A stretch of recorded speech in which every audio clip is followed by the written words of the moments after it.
Well, greetings, people of the internet. Unky Joe here, Unky Joe's Playhouse. Today, a day in the life of an IT guy, and I have something epic to share with you.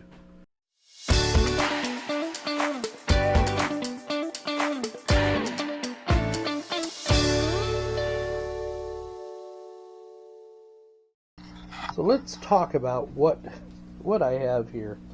What I have right here is a hot mess right now. I will throw the specs up on the screen as I'm talking about it. This is an AMD system. This is a server I'm building for work.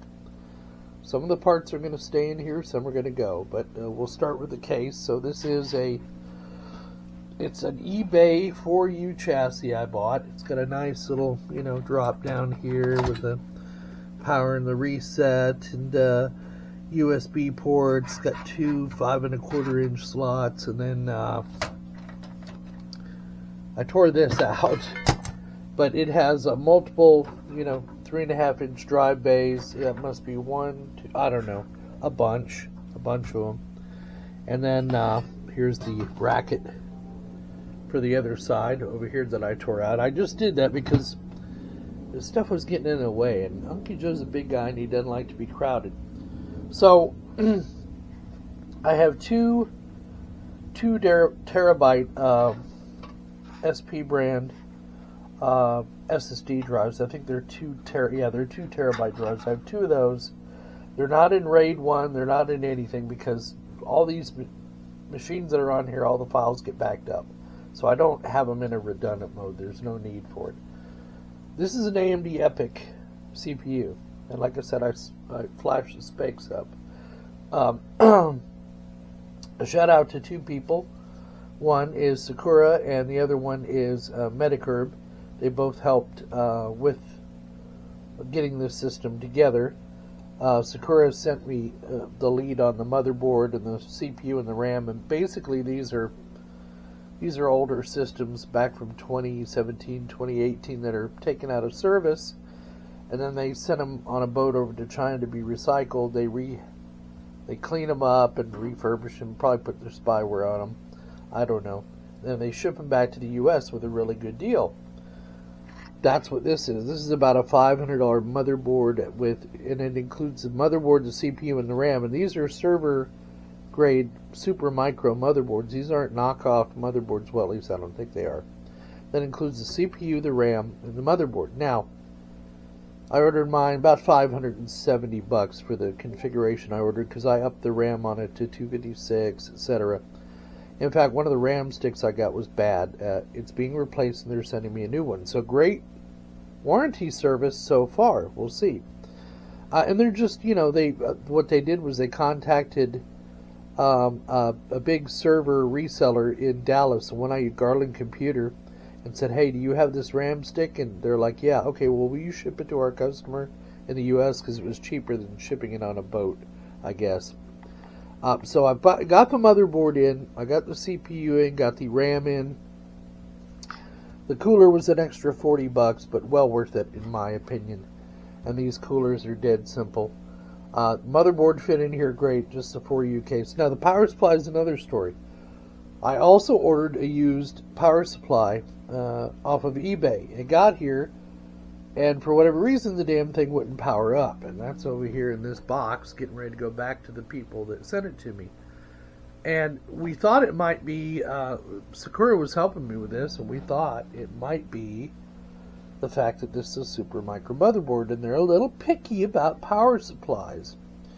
And then I remember, and Sakura's like, do you have another power supply we can pop in there? I'm like, no, I don't.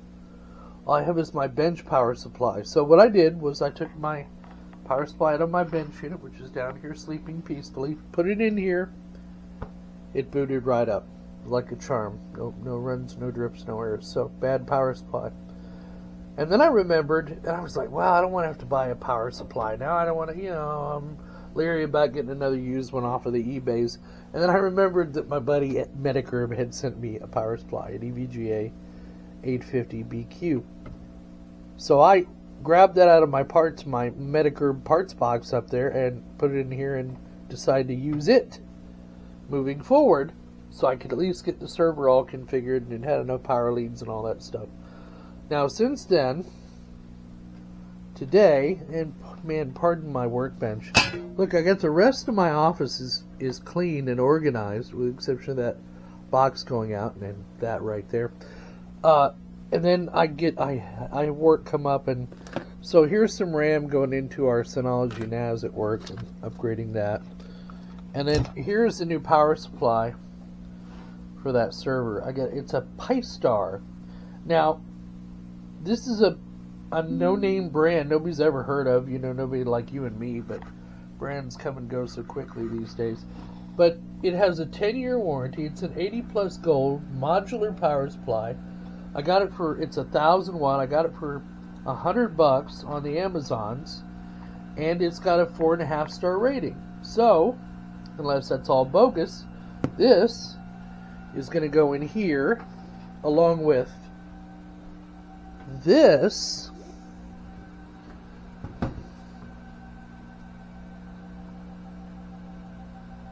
which is going to go in here. Now, why on earth, if this is a server for work, why on earth would I be putting a video card in there? Alright, so far so good. Gives you owner's manual. Put a notice in big letters right on the front. Use only the original cables. Oh, and looky, I got my bracket tray all installed. So the 5 1/4 and the 3 1/2, and those are my SSD drives in there. Yeah, the two terabyte drives. And then on board, I've got an NVMe drive under that little heatsink. The heatsink didn't come with it, and I really don't think I need one, but better safe than sorry. It'll extend the life, hopefully, and prevent premature failure of those chips on that NVMe SSD drive. So I went ahead and got a heatsink. But back to the power supply. I just wanted to show that to you. So yeah, here we go. So I lift this off, and it's wrapped in a nice plastic. Pretty. Yeah. Let's see if I can get it out of here with one hand. Okay, yeah, looks pretty good. It is not very heavy. Compared to the EVGA that I got that doesn't work, compared to the 850 that Metagerb sent me, that is much heavier. I mean, look, I'm lifting it in its plastic liner, but you know, in its defense, as long as it gets the job done. And then it shows you basically 24-pin plug. I assume these are the 2 CPU plugs. That's why they're blue. Yeah, because this is CPU / PCI Express. So the rest of these up here are PCI Express. Okay, now I get it. And all these down here are SATA and IDE. So it's fairly well labeled. Let's get it out of the plastic here. And yeah, I'll tell you what. I'm going to set you down.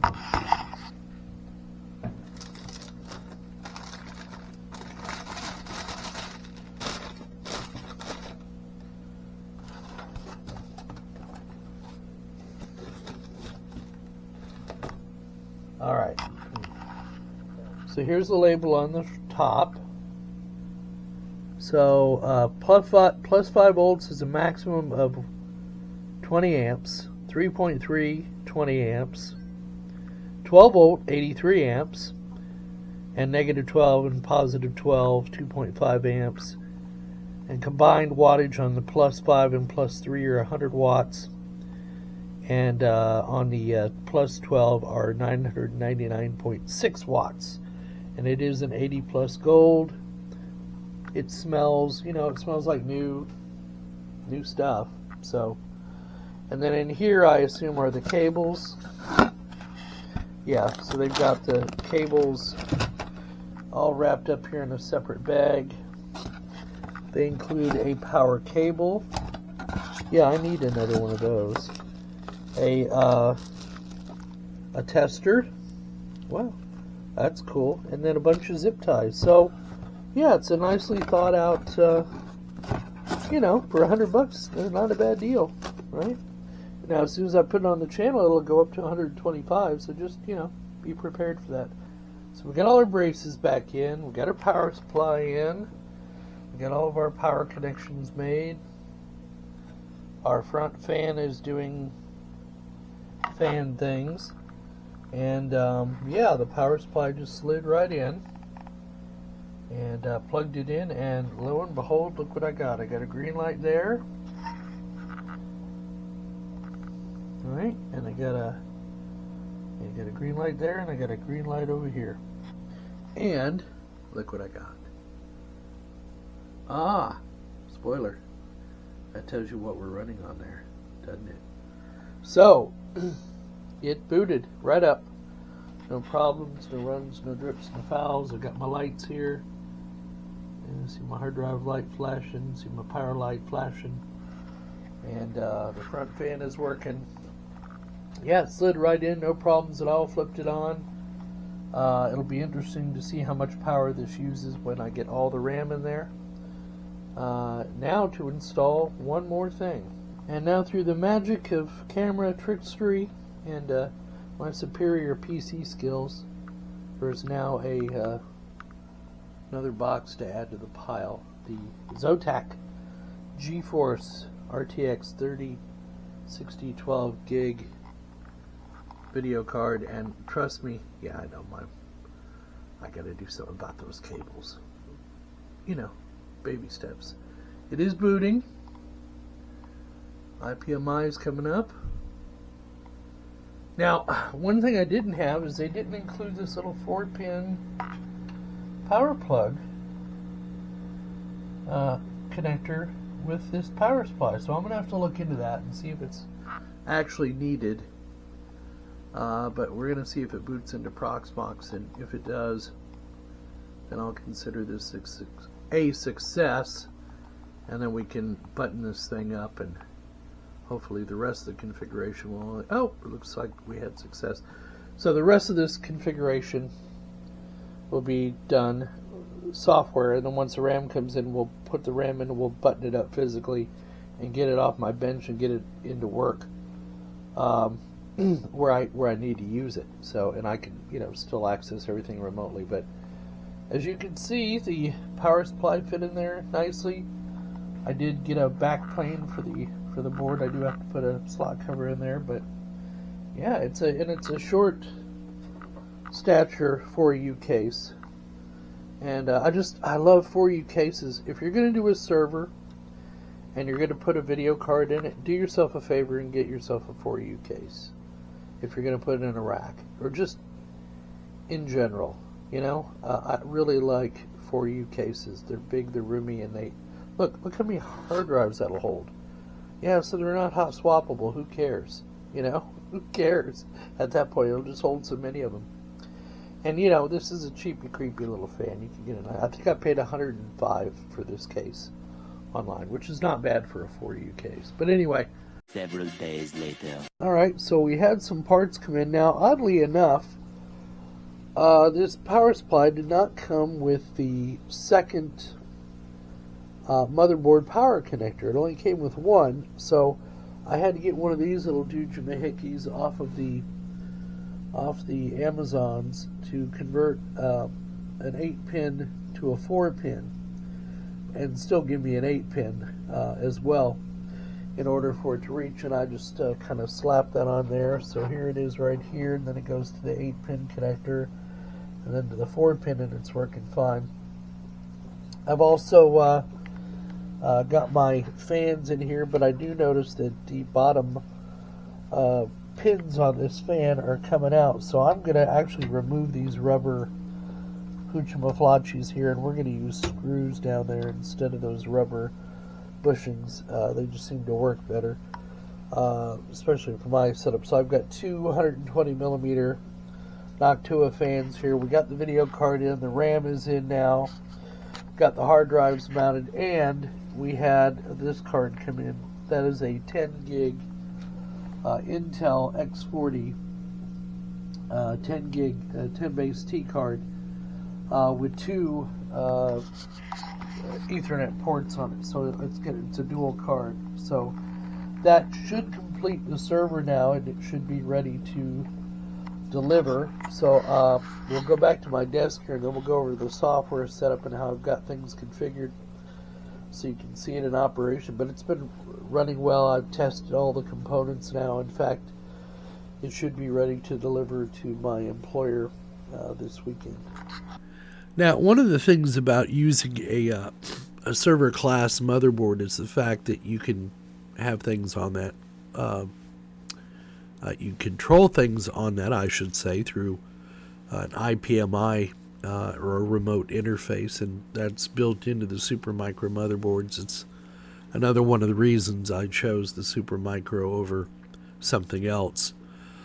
So I was able to remotely power on the machine, but you can also see here at a glance, you can get your hardware information. So here's the manufacturer. I can get information on the BIOS. I have upgraded that recently to 2.6A. I get information on the CPU, so it is an AMD EPYC 7551P with 32 cores. Wow. I never, to be honest with you, I never thought I would possess the means to be able to purchase something like this. And even though I haven't purchased it, the company I work for has, nonetheless, it never fails to amaze me that I can get this kind of technology in my hand. Now, granted, it's a few years old, but, it's still relevant to me and to the workload I have. So the other thing it has is 4 DIMMs that are 32 gig in size, so 128 total. It doesn't have 2 power supplies. I don't know why it's showing you that. And I do have a single additional GPU installed in there. But yeah, I can get my server health, like I can get sensor readings so I can see what the temperatures are in there, and you can see that all the precautions I took with fans and CPU cooler have kept everything operating normally or nominally. Let's see here. I can go and do any number of these configurations here. Again, I'm not going to go too deep into that. I can also remotely control the unit with a remote console. I can connect up virtual media. I can do maintenance like firmware updates and so forth. Now, a lot of that depends on the fact whether you have a license that allows you to do some of this stuff. I do, but sometimes it's an add-on fee, so you have to keep that in mind. Now, in my particular use case scenario, I've decided to go. We're going to standardize internally for our hypervisor is going to be Proxmox moving forward. And I'm currently running, I think it's 8.1.3 on this unit. I've also got a Dell R730 at the office that I'm going to be it's currently running Hyper-V. It's going to be converted to Proxmox, but this one I'm putting in place first to get all my Hyper-V machines converted over to Proxmox virtual machines. So this machine is now ready to deliver to the office, which is what's going to happen this weekend. I've already gone and created quite a few virtual machines on here. In fact, I've got one machine on here that actually has the RTX 3060 that I've installed in here in pass-through mode, and it is working both for all the AIs are working. Is what I mean to say. I'm at a loss for words, but I've just set that up as having 8 CPUs, 16 gig RAM, and the RTX video card and pass through. So that'll be spun up when it's needed. Otherwise, that RTX 3060 could also be used for other virtual machines for other tasks as well. I can run my Docker containers on here. I can run my Debian Linux. I can run, whatever, a virtual cornucopia of different virtual machines and containers running on this one hypervisor, all with built-in backup and redundancy, and eventually I'll have these 2 servers tied together, this one and the Dell.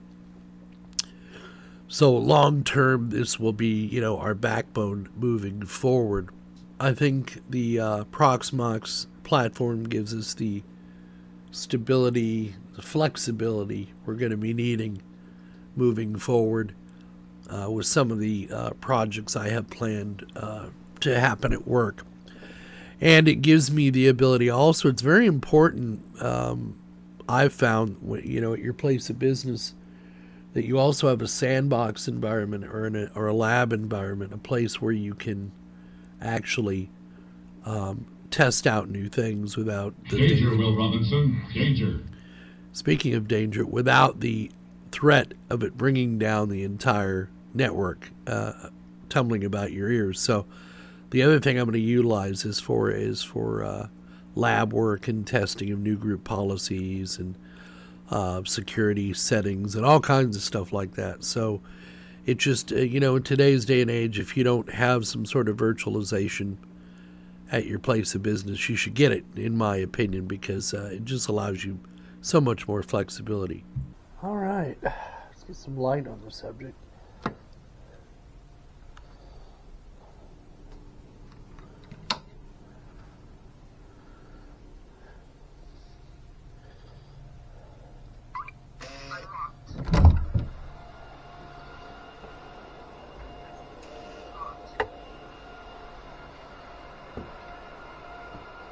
Sweet. All right, so we got our work cut out for us today.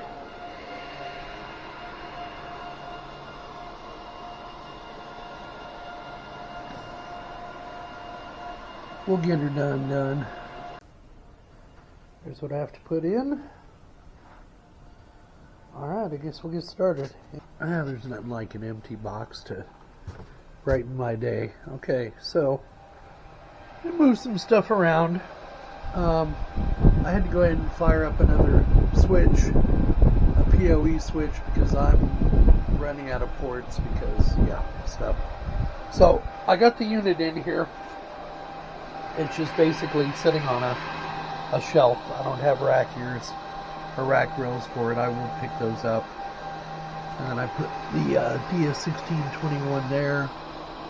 And the 920 is down there on the bottom. The unit is up and running, along with my other super micros and the Dell R730 electric unit. Anyway, I got it installed. I'm just doing final checks, and I'm upgrading the firewall today to 2.7. I finally got it unstuck, upgrading from 2.52 to 2.6. Fix that, and now I'm doing the 2.7 upgrade, and then I'm going to test that, and then once I made sure I have connectivity, I'm out of here, and the rest I can do, configuration I can do from home. Got some cables to tidy up here, put back in their bins so they're not in the, out in the wild, that kind of thing. Keep our server room neat. Neat as one can. And yeah, fun. So here I am. Yeah, got a bunch of stuff in here. Sorry about the cameras. All right, so let's go see if the PF Sense upgrade or update is working without fail. We shall see here.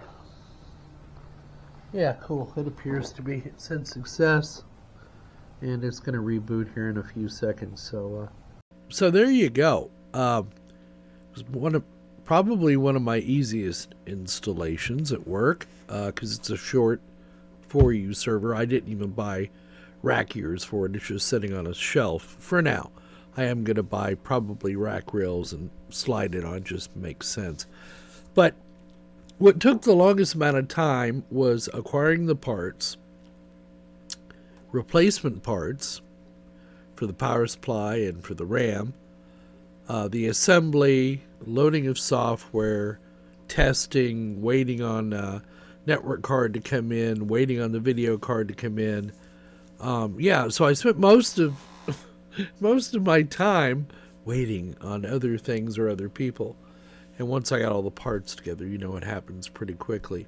But then I wanted to make sure that this is my first Proxmox installation in anything other than my home lab. And I'm just, I'm comfortable with Hyper-V because it works and it's job security. But I've used Proxmox long enough to realize that this thing is pretty damn stable, and there are other enterprise level customers using it. I'm nowhere near those. So if it's okay for them, it's probably going to be fine for me in a business environment as well as my home lab. But I encourage, part of the reason I do these Proxmox videos is because I encourage, or I want to encourage others to seriously look into Proxmox. It has a huge amount of potential. I think it's kind of changed the industry here in the last couple of years, because it is refocused. Hyper-V now is focused on the video and the pass-through aspect, whereas with previous versions they could have given a rat's ass, right? Now they seem to be, their new server version, the reason I want to get my hands on it is because they have GPU sharing and pass-through, and supposedly it's a lot easier. So proof is in the pudding. I know what works with Proxmox, and the fact that I can pass through videos and put a motherboard like this with several PCI Express slots into it, and any size power supply I need to power all those video cards. I could put, in theory, 3 video cards in a server like this. It gives you all kinds of potential for things you couldn't do before, because they were limiting financially. So for the deal I got on this under $1,000, it's probably right at about $1,000, time and materials combined. It's in place. It's been up and running now for probably a couple of weekends, and I'm happy with the end result. And time will tell how it does. And I've got to convert some Hyper-V machines over to run on Proxmox, and then the long-term goal is, once that's done, then I'll put Proxmox on the Dell and have that be another server in that collection or pool of servers. So I can do things like failover, live migrations for maintenance, that kind of thing. And the best part about all of it underlying is I don't have Windows as the basis of my operating system on my server anymore, which requires, as we know, regular updates. Not more than, I won't say regular updates, I'll say more than normal amount of updates. But it's a widely used operating system. That's why they have to patch it all the time, because people are constantly trying to break shit on it and find backdoors into it. So that's kind of one less thing to worry about Proxmox. But don't worry, they'll put their focus on the Proxmox folks, just like they do the VMware and everybody else who makes a hypervisor out there. So be aware. So there you go. We hope you found this video entertaining and informative. As always, we love bringing you along on these ride-alongs, and granted, it wasn't a long time at my place of business, but long enough. You got to see the important parts. The important part was actually the build and the components. So smack that like button if you liked the video. Leave your comments down in the comments section. Subscribe if you're not already a subscriber, and click that little notification bell to be notified of new videos when they come out. Donate if you're so inclined. PayPal, Patreon, YouTube join function, or just become a YouTube premium member, and it gives a little slice of the pie to everybody. So thanks for coming to see us, and please don't forget, we'll see all of you on the other side.